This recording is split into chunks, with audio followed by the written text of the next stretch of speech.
Hi, I'm Amy Henderson, Director of Communications and Marketing for the Georgia Municipal Association. We are here in Savannah for the Georgia Municipal Association's annual convention, and I am joined by Marcia Hampton, City Manager of the City of Douglasville. And Marcia, you've been City Manager for just under a year. Correct, in December. And since December. And this year, the City County Managers Association is celebrating its 60th anniversary. So they've been around a little bit longer. Yes. Yes. What is having an association like that? How does that help you as a city manager, particularly a fairly new city manager?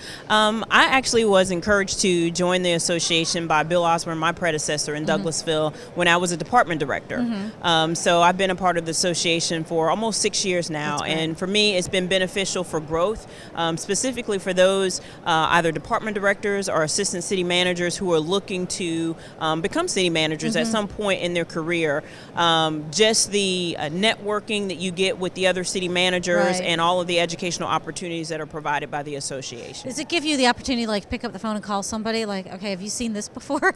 It does. It does. You know, I like to say, I have direct access to the David Hankersons and the Peggy Marises of the world. Yeah. So, you know, that's a huge benefit, specifically for someone who's junior in their career. There's not a price that you can put on those types of things, and people may not know how willing they are to help, specifically junior city managers. Give us some of the job responsibilities of a city manager. So, because it's a very unique role. Right. You know, there's nothing really too much in business that compares to what a city manager does. No. You can go from, you're however large your mayor and council organization. Ours in Douglasville happens to be one mayor, 7 council members. Of course, depending on where you're in Georgia, that can be different.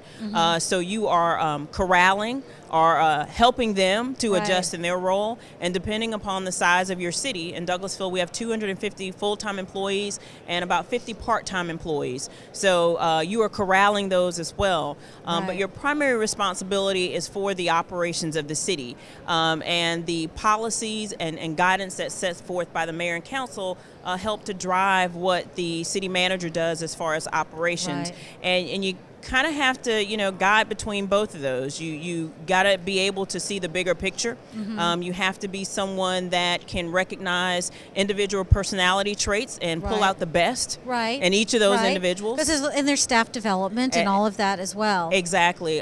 There's a lot, and it takes a lot of patience, and it takes a lot of self-serving. So you can't. Well, and two, I'll make the business comparison.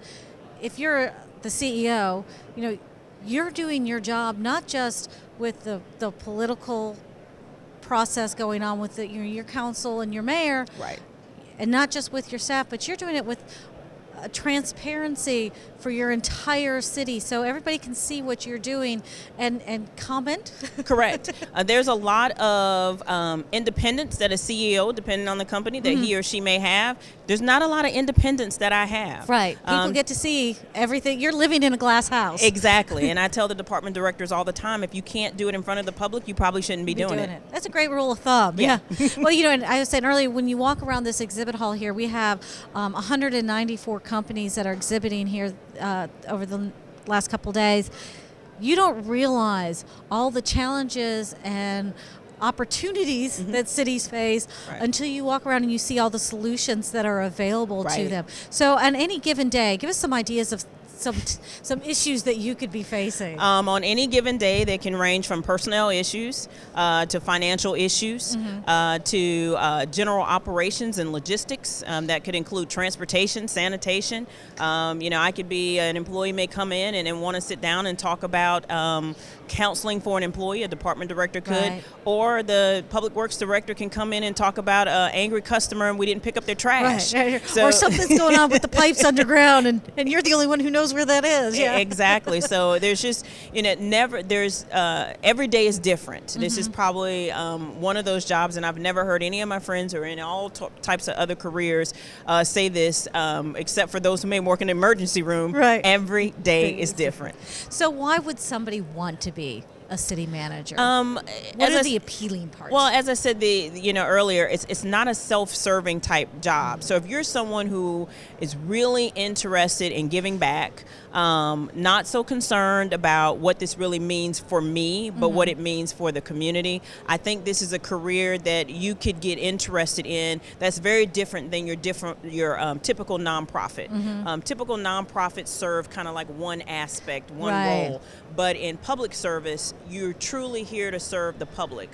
Whether you are the guy on the back of the garbage truck or girl on the back of the garbage truck, or you're the person who is the city manager, your job's the same. It's to serve the public. The scope in which how you do that may be different, but your job is ultimately the same. So if you can see yourself gaining some value and changing and shifting your community in that way, I think this is a career for you. Did it give you a good feeling at the end of the day? It does. And no matter how hard a day is, I get up every day, and I never, in the 14 years I've been with the city of Douglasville, I have never dreaded a day of work. That's awesome. I may have been anticipatory about some difficult challenges I may have that day, but I'm always driven by how can I fix it. And the day that I probably don't have that feeling is probably when I need to hang up my hat and do something different. Well, and the city manager model of government is still growing in Georgia. It is not the most common. It's not the most common form of government in Georgia, because there's a lot of small cities that can't afford a full-time staff person. But what do you think are some of the benefits for a city of having a city manager, or in some cases a city administrator? Right. Well, I kind of look at it. I told staff that, if you look at the positions, not necessarily the people, when you look at the elected officials, they're the change, but the staff is the constant, if you looked at it in a sense of an equation. And having a city manager's position is that constant. You want that one role to be the thing that holds the glue together, because the change, the elected officials, their political stances could change. One can come in 4 years and be completely 180 from where the other is, but that city manager role has to be the thing to make it all work and make it all so seamless. Like what happened 10 years ago. Exactly. And how it all, that fabric is woven over the decades. And exactly. When Bill Osborne passed things over to me, it should have been a seamless transition where the public or the staff really didn't notice a difference. My goal is he turned it over to me. I can turn it over to someone when I'm done in a much better state, and that the city can continue to grow in that manner. And that's what you want to look for if a city is fortunate enough to get a city manager.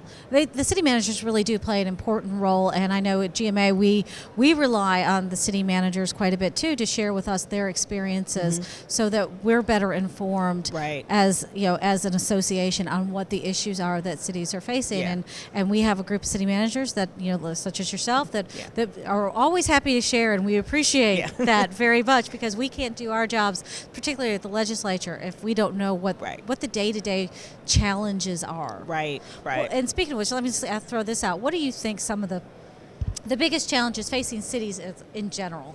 I think for us, we were talking about this on a staff level, a couple of department directors. Recruiting is difficult, going back to the question you asked earlier. How do you get the younger generation engaged and looking at public service as a interesting career, specifically when the nation is so apathetic toward what they view as politics? I think we are in a time where politics has, taken away from what it means to serve the public. It doesn't have a good taste for a lot of people. So we, as those folks who are currently in local government, have to collectively figure out how do we do a good job at promoting this as a profession that's needed and that's valued. That's a challenge financially. That's going to continue to be a challenge as we, as a country, as local governments, continue how to work with, doing more with less. I think the public is not interested in us spending a ton of money to do fancy projects. They're looking at us to be conservative. So if you look at that and then trying to make certain that you have the professional staff that can take on those challenges, I think that those are going to be, long-standing. One of the things that we're starting to see is the retirements of the baby boomers. Yes. And we're seeing it all over the state and in every industry. But you mentioned in local government, it's hard to find those people who are coming in. So is this something that you guys talk about? Like, you see folks retiring, And are you looking at, okay, we're, are you poaching from other cities? Well, and we are, because actually I just stole one from another city, from the city of Smyrna. But nothing wrong. Good talent. But it's funny because there are a lot of conversations about millennials, and I'm not a millennial. Mm-hmm. I'm a Gen Xer. I kind of say they want to Gen X. I know they want to kick us out of the way, and the baby boomers haven't gotten out of our way. So it's kind of like, hey, wait up, we got to get our turn. We're the work smarter, not harder generation. Exactly. That's right. So of course we're working in a world where there are a ton, different, generations working in the workplace. Right. And I think, where we are as far as recruiting, I think baby boomers add a lot specifically for our generation, because just as we said, there are several baby boomers who are still contemplating retirement. Right. They are not ready to retire. Mm-hmm. So for those who are Generation X, who are looking for that next step, you can't get that next step until the baby boomer retires. So here, we made you a cake. Go.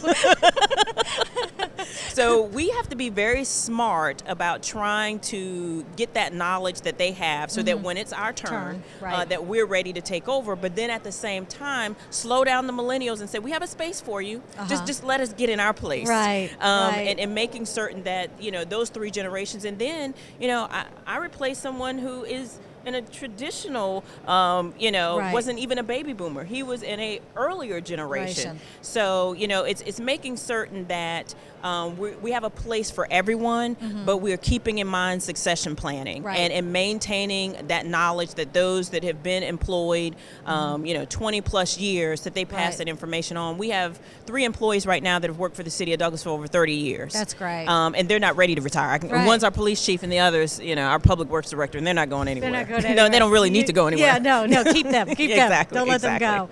No, and I think that is something that we're starting to hear more from our cities about, yeah, is the succession planning. Yeah. And how do we develop the talent and recognize, right, how everybody's going to work together, because the generations do have some different viewpoints and everything, and strengths that we need to tap into, yes, and not dismiss, yes, as well. So it's been really interesting, yeah, and it's always fun. It's young people. I know. Get off my grass. And I say with the millennials, wait until they have children. That will change what? their I have philosophy. This theory that the millennials, when it comes to raising their children, are going to be more like the traditionalists. I think so.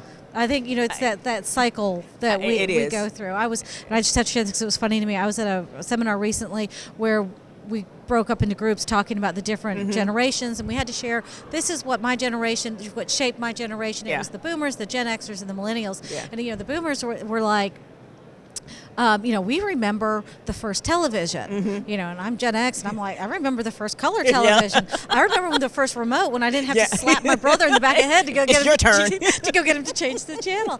And the millennials are like, who watches TV? Everything's on the computer. Exactly. It's all Netflix now. It is. It's so it's interesting to see how that changes, and I think how they're going to change city government, yeah, as well too. And I think it'll change for the better. And and if everyone can keep in mind that, yes, that's internally in the workplace, but when you look at who you serve, mm-hmm, there is a huge variety. And I was part of a city county manager's breakfast this morning where I won't name the city, but they talked about relaxing the dress code. Well, into probably a place we're not going to relax. But I think about that from the standpoint that there are going to be some citizens who are uncomfortable with that. Right. So you as a local government have to be prepared that, yes, you may relax internally, but what does that say and speak to your citizen base? Right. So understanding who you serve is going to be key to what you do, yes, internally. So again, that glass house that yeah, local government works in. Yeah. It's like everybody's watching you. Yeah. Well, we appreciate you being here with us this weekend, yeah, and congratulations to the city manager group for 60 years of service. Yes. You guys do a great job, and we appreciate you very much. Well, thank you so much. Thank you. All right.